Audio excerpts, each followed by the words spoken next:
welcome back to DIY German Air-Cooled Garage. Today we're going to be assembling the motor. The last video that you guys saw was us taking the motor down to its basically long block state. Since then I've put it down onto the wood blocks, onto the heads here, and we talked about not putting any weight or anything on the oil return tubes underneath. So basically I got it down into its position. Alright, we talked a little bit about what parts are going on the motor in the last episode, but for those of you who didn't see the teardown part, just wanted to kind of show you what we're looking at here, what we're going to be accomplishing today. Again, we're putting on all the engine tin, the fan and the cooling parts, the new heater boxes, the new exhaust. We're going to also be putting on the dual carburetors and the oil cooling system right over there. We'll be putting on the carburetor linkage as well. So this basically is the big mess of parts that's going to go back on this engine, and first step again is getting the oil pump off of there so we can put our oil cooling system on.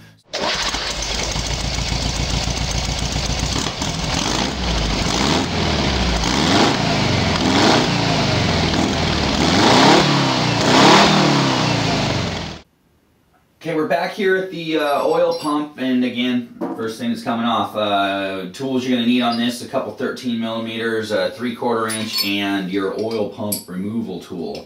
So obviously, first thing you got to do is get the 13 millimeters nuts off of here, which I've done already, but again, because I did mock up the motor, I've been through this process, but basically take off the 13 millimeter.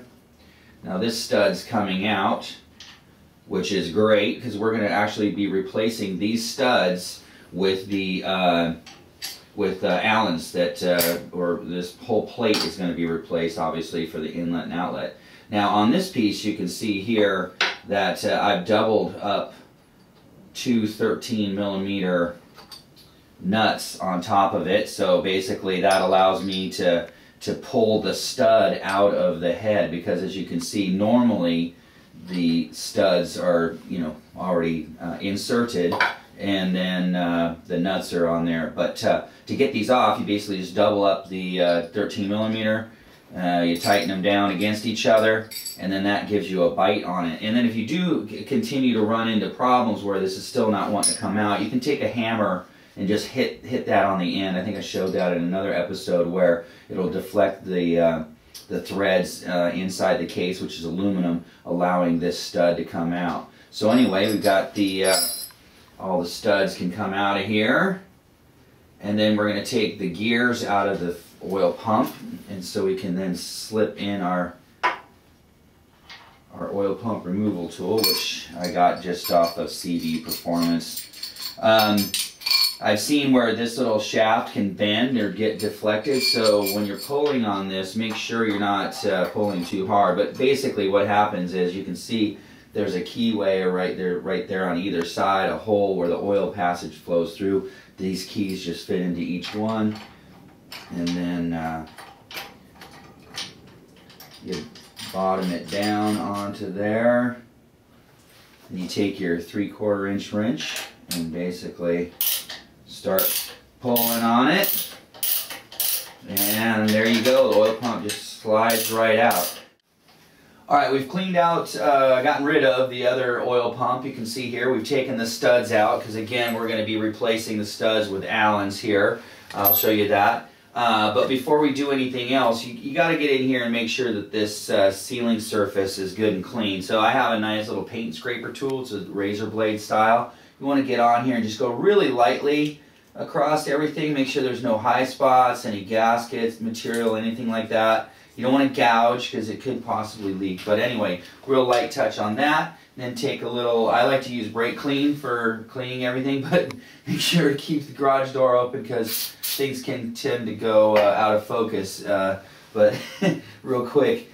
But anyway, you want to clean that up real good, so make sure that surface is all great there.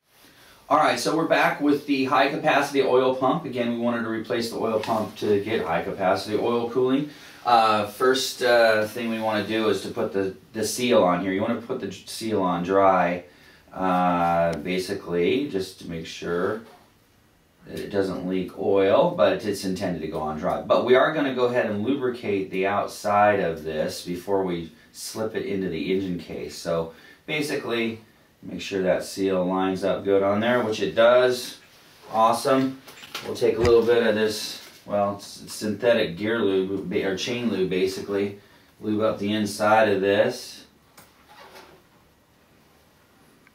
It's nice and thick, so should give us some good lubrication to get this oil pump in there.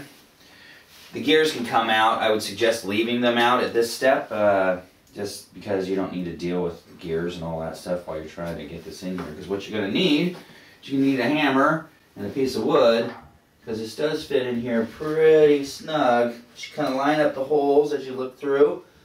Get it on there like so. Grab your hammer.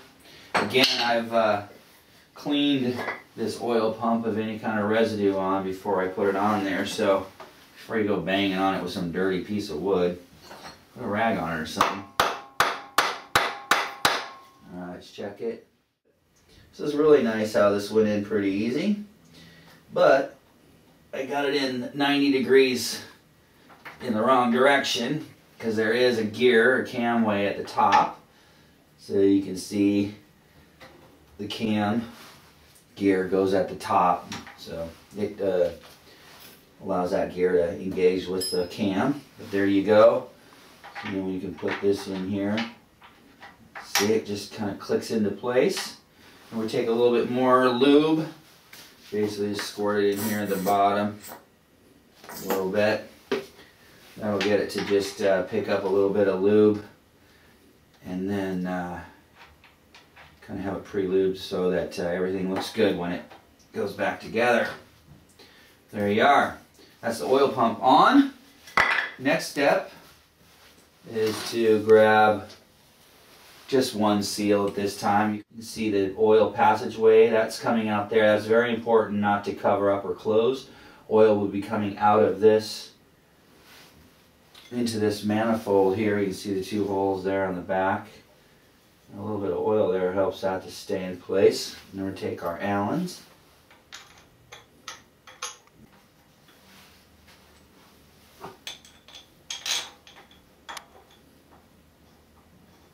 There we go. And we've got our 6mm Allen right here, which I think I have a ratchet for. I should have grabbed, but anyway, just take your regular Allen and get it kind of snugged up, nothing too tight, because again, you don't want to tighten one down more than the other.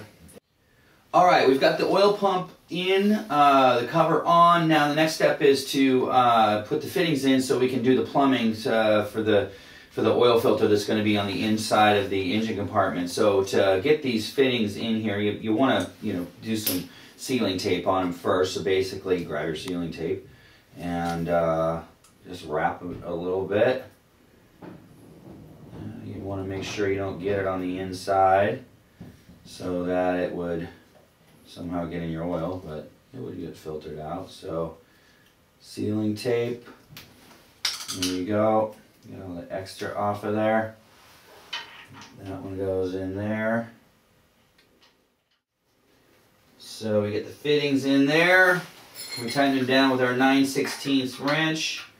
And then basically, we're going to take in our hoses with our hose clamps and fit them onto here so that we can then get ready to run this out through the engine tin. Now here's one thing that we're going to be doing next. I've already drilled a hole to accommodate the hose passing through the engine tin here, but I've got to do another one.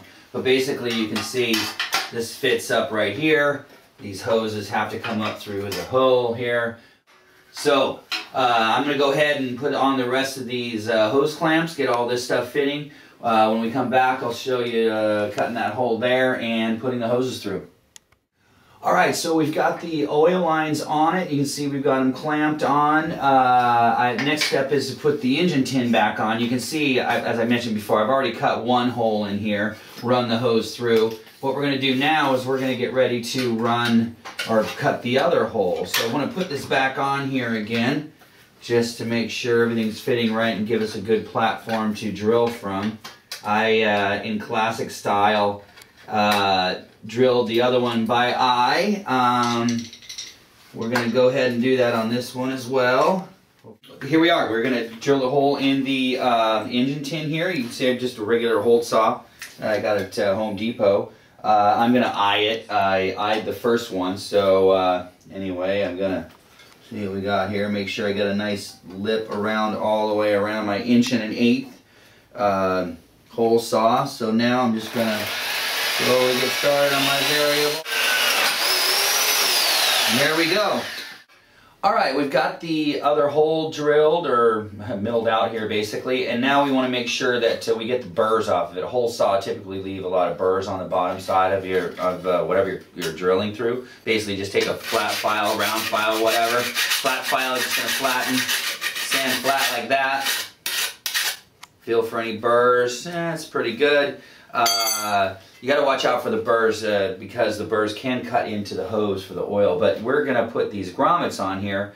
I wasn't able to find the exact size, but what I ended up doing was cutting down a larger one. So basically I'll show you how to cut it now. I've already sized it so I know how big it has to be, but basically just cut it there on that one, and then this one right there.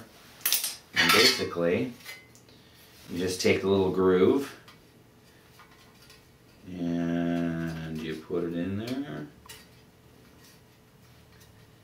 And I did get these grommets at just like Home Depot or whatever, but you can see it makes a nice little rubber thing. You don't have to be all the way perfect on that. That'll face towards the back. You won't be able to see it anyway. So.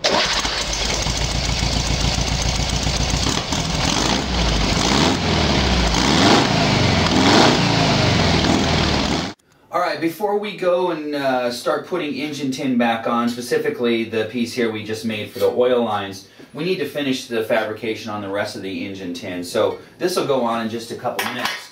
But before we get started on that, we got to talk about the cylinder head engine tin and the fabrication that's required there. The manifolds for the new carburetors are too big. They just don't fit into the holes here for the carburetors that have previously been in there. So I've had to basically clearance that. But before we get started on that, let me show you. You have to take off the engine tin, which basically there's just 2 screws that take this piece off here, and then you get in here. At that point, you can just basically pull the engine tin off.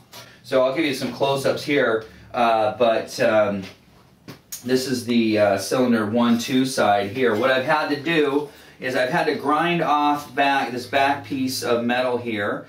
Basically I did that with my Dremel tool and just ground it down as much as possible. And then from the other side I've had to take my little hammer and basically just push this whole section out like this. You can see how much larger that basically you're just trying to make it so you can get that cylinder or the manifold in there. So it's pretty close. Now you need to watch out, and sometimes you'll end up ripping some of this engine tin right here, but just a little bit, it's not a big deal. So again, Dremel tool gets you back off some of this stuff. The little hammer to kind of push and bend all of that away, and basically just take your manifold and continue to work on it until you can see that you've got enough clearance to get that through there. So all that's been done. I did it to both sides here, which you can see this side as well requires that. Now another thing to consider when you're doing the fabrication is making sure that your spark plug holes are large enough to get at the spark plugs once the engine tin's back on. Because you've moved this area out a little bit here, you won't be able to get your spark plug on there. So take your Dremel tool again and just kind of open up those holes in there, and you'll be good. So now what we're going to do is we're going to get all this engine tin back on here. Alright, we finished the engine tin fabrication. Hopefully the diagrams and pictures that you see will get you to where you need to basically get it fabricated up to where your manifolds get in there correctly. But before you get started on that, like putting everything back together, you want to make sure that your manifolds and your gaskets and everything have enough clearance to fit in there easily when it comes time to put your carburetors on. But basically what you want to do is go ahead and mock up your gaskets, which you've got metal gaskets here. So they basically just drop in over the top of the studs. Probably one at a time would be a lot easier. There we go. Then the paper. Then the last metal one. So then that's it, and then you put your manifold on top.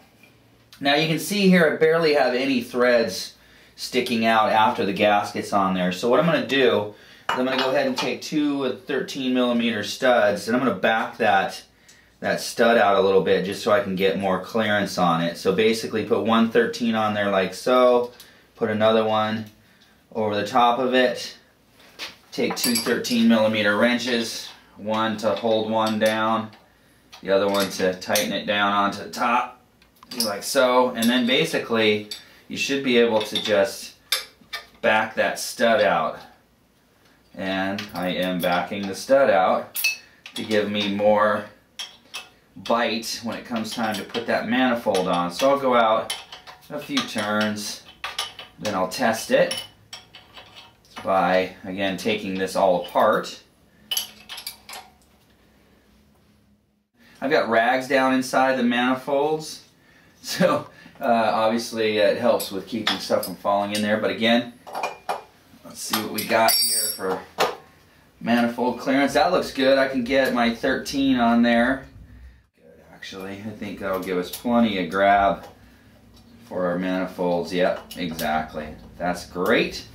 Back one looks pretty good too. So now that all this stuff's ready to go, I'm basically going to put all the engine tin back on, you know, pull the rags out of the manifolds, and just continue on. Alright, so we're getting ready to put all the engine tin back on, but there is a format or a process that you put it back in. And first is the cylinder head engine tin.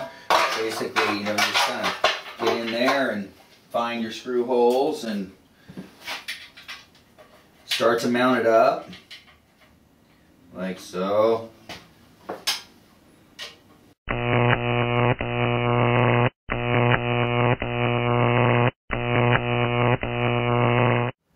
Alright, so the next three pieces of tin that are going to go on are the pulley cover, right, basically right there, and then the lower cylinder head pieces right here. So basically, the first step we're going to do is we're going to put the pulley cover on there correctly, and you do that again with these flathead screws.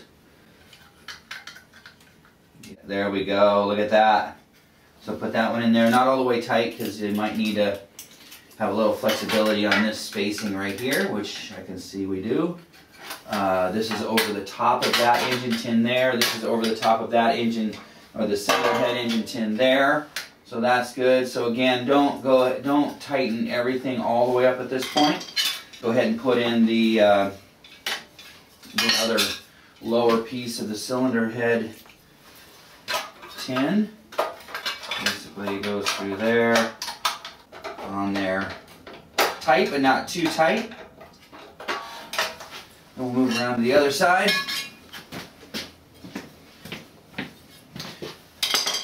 Put this one on. And same basic premise.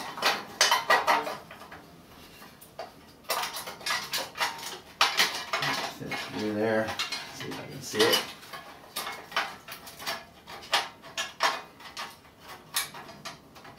It's already grabbing it. That's good. So we'll tighten this down a little bit. And then what we'll do is we'll get our oil lines through the grommets that we had put in earlier. So we'll go ahead and take the bottom one, throw it through. See, that fits really nicely through there. Yeah, that's going to work out really well.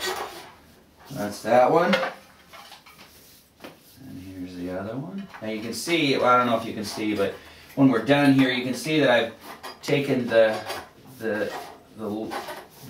longest angle for the shortest piece so that we don't get any kinks in the hose. I want to make sure that we didn't get any kind of weird kinking in these hoses. So it turned out that the upper hose needed to go in the longest hole away. As you can see, that kind of gives us a nice even flow there, no kinks in the hose. Probably put a little zip tie right there just to keep them together. But that turned out really nice. Again, that'll go up into the engine compartment like that, up to our spin-off oil filter. Alright, next step is to get the lower engine tins on in the back. So basically, you know, with your handy dandy sky hook, just make sure you got enough room to get the engine tin underneath here, and then just basically get ready to bolt it up with your little screws.